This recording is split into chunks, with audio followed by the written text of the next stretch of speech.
All right, drawing two. Today, you guys are gonna start planning. Well, you've been planning your coloring. You've been looking at coloring. You guys did some stuff with crayons yesterday and played around with that. And then today, we should be kind of diving into the actual part of starting to color your projects. But I want you to do it in a specific way. I don't want you just to like willy-nilly like pick a bunch of colors or whatever. I want you to actually have a monochromatic color scheme that you're going to use. Now, what I mean by that is that mono, one, all right, so one color chromatic. You're going to pick a color that you think best goes along with the theme of your project. Maybe you've never thought about this before, but the idea that different colors actually provide different moods. So like, right now my orange shirt is a cheerier, a little bit more vibrant, like fun kind of color. Whereas if I was wearing something that's like, this blue color, that tends to have a more of a somber, calming kind of feel to it, all right? And I'm just gonna jump over to my computer. If you look at like these different colors, these different examples on here, again, like we think of like passion and love and anger for like red, or green tends to be more eco-related, or obviously that idea of envy. Purple tends to be like royalty or mystery. Again, like yellow is cheerful. We've got these different colors and they just make different moods. So as you're looking at your picture, maybe picking yellow isn't the best idea, because that tends to have more of a cheerful kind of feel to it, and most of your subject matter is not that cheerful. But maybe thinking about, again, like the coloring, a color that would work a little bit better for your project, and thinking about that, all right? So I'm gonna show you a few more examples. I want you guys just to be looking at different artwork that's got different colors. You can see how the artists use different colors. If you remember my example, it was those green hands. It was about, the earth and taking care of it and whatever. And so there was blue greens and yellow greens, and there's all sorts of different tones of green, lights and darks, to help make that seem, it was monochromatic, but again, it had this like feel of earthiness because of all the green color to it. All right, so again, shifting over here, we've got a bunch of different color or pictures here. We've got this image by Picasso. He had a period of his life that he was depressed, and he was doing a lot of artwork in different blue tones. It was actually following a rose period that was all like more lively and circus related and fun or whatever. But this period was like, it's somber and it's blue. And again, you can see how he used different tones of blue. There's light blues, there's dark blues, there's lots of different colors of blue, okay?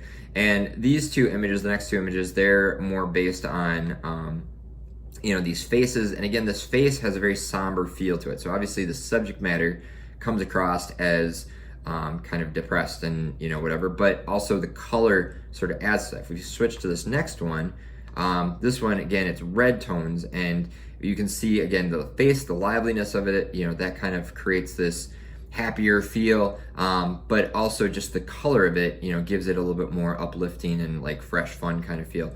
Also, notice the use of like, the dark reds and then the poppy whites, the pinks and stuff like that. There's lots of different colors of red within this picture. It's not just like red and like dark red and light red. Like there's other colors that are mixed in to get these really dark tones to create contrast, and also like the white, okay? All right, kind of moving along. This is like landscape. It's more like the yellowy, orangey kind of feel. I would say it's orange. It's like yellow orange here, red orange here. Again, you've got the different tones in it. It's not just one color of orange. A lot of times I see kids, and they take a color pencil or a crayon, they push down really hard on it, and that's like making it darker.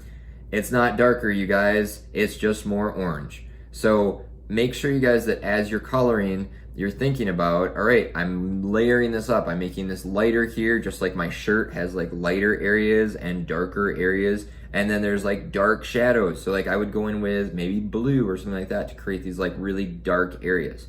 Okay, so think about that. All right, switching back.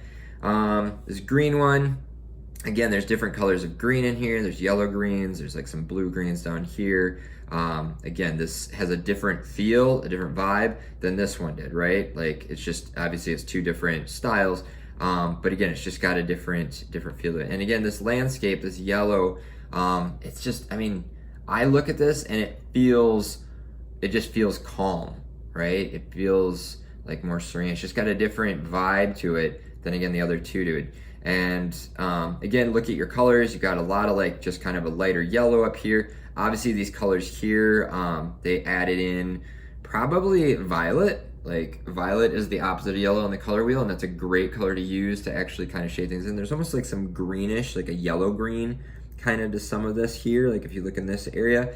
And then it's like a yellow orange like up on this part here. So there's kind of these different layers to it. There's different colors that were used like within the picture. So I want you guys to start thinking about what colors you're going to use for your project. And so don't just willy-nilly go after it. Look at your images, look at your pictures, your reference pictures that you've used for this.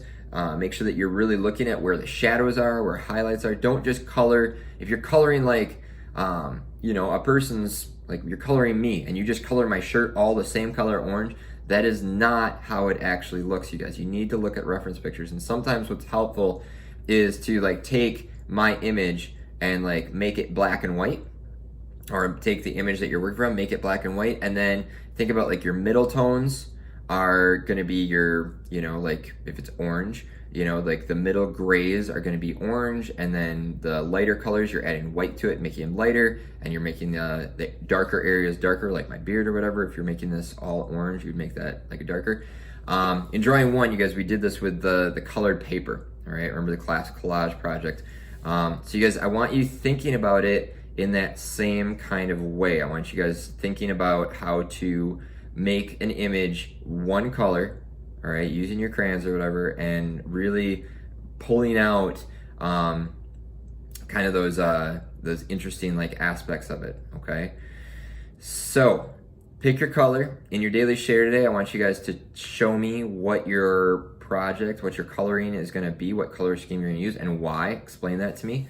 And then if you're ready, you can start slowly going in and adding color, all right? Slowly like putting in some tone, building it up, maybe blending it out a little bit, playing with it a little bit. But you guys slowly adding color, all right? And make sure that I see different tones, all right? I don't wanna just see the same color orange in a shirt or in a background or whatever. Like I wanna see different tones making this thing up, all right? If you look at my kitchen, there's so many lights and darks. Like I would need to have different tones of the color that I was using in order to create this space. So same for your project. So if you have questions, you guys let me know. Should be pretty straightforward. Make sure you're posting up your daily share. Have a great day, you guys, and I will talk to you later.